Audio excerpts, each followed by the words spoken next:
tous! Sébastien et moi sommes de retour pour un nouvel épisode de Lumière sur la Presqu'île à Quérinay, dans le parc naturel régional de Brière. Dans les années 70, le village était en ruine. Regarde à quoi il ressemblait avant sa restauration par le parc. Oui, ça a beaucoup changé.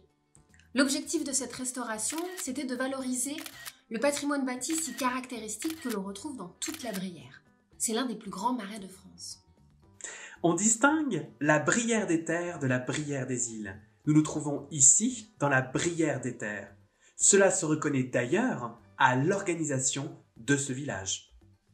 On voit dans la Brière des Îles un plan circulaire, alors que dans la Brière des Terres, on a une rue centrale, des chaumières de chaque côté, tout autour des champs, des vergers, des potagers, et au centre, on a les communs. Les communs sont utilisés par tout le monde. Il y a un puits en face du four pour protéger en cas d'incendie et alimenter en eau les habitants. Il y a également un four pour la cuisson des pains, sans oublier les tourtes, les gâteaux ainsi que les viandes. Et enfin, il y a un lavoir.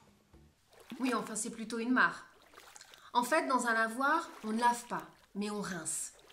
La veille des jours de lessive, on mettait le linge à bouillir avec de la cendre, soit directement en poudre comme celle-ci, soit on mélangeait avec de l'eau et on la filtrait et ça faisait de la lessive.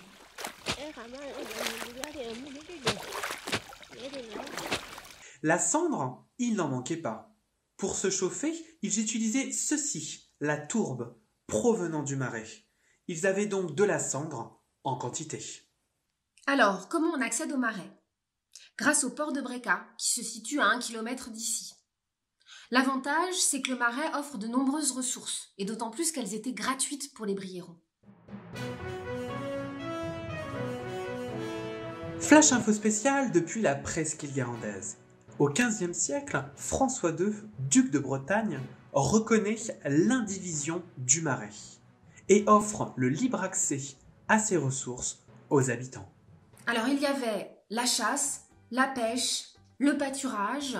On va récupérer aussi la vase, qu'on appelle le noir de Brière et qui était utilisé comme engrais pour les potagers. Du marais, on utilisait les matériaux comme le roseau pour les toits de chaume ou le jonc que l'on coupait durant l'hiver, sans oublier l'extraction en été de la tourbe qui parfois permettait de trouver ceci. Oui, regardez, c'est bien du morta, ce bois imputrescible en cours de fossilisation. Aujourd'hui, il est plutôt utilisé pour de l'artisanat, mais avant, on l'employait surtout pour les charpentes. D'ailleurs, connaissez-vous la différence entre le jonc et le roseau ?